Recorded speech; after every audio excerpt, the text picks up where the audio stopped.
15 araw na lang Pasko na, non-stop pa rin ang pag-explore natin sa mga holiday pasyalan sa bansa. Darito ang unang balita.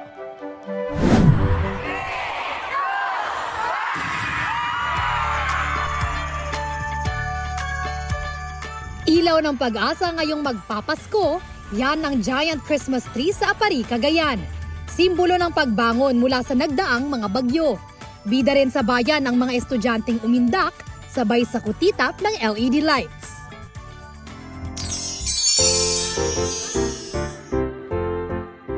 Wow to the world naman ang bati ng mga Tuwawenyo sa Cagayan.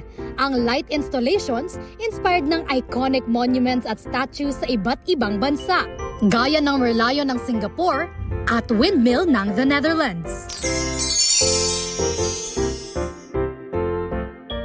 Let there be light sa Pasko ng Basco, Batanes.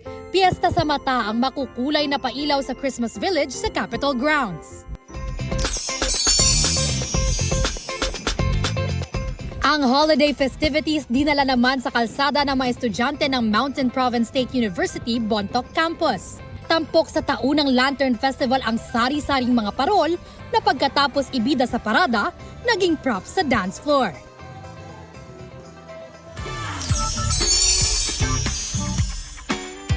Sa dinami-rami ng giant Christmas trees, paandar ang entry sa Batac, Ilocos Norte.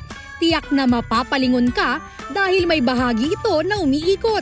Samahan mo pa ng tunnel of lights at higanting installations na perfect sa holiday paglilibot.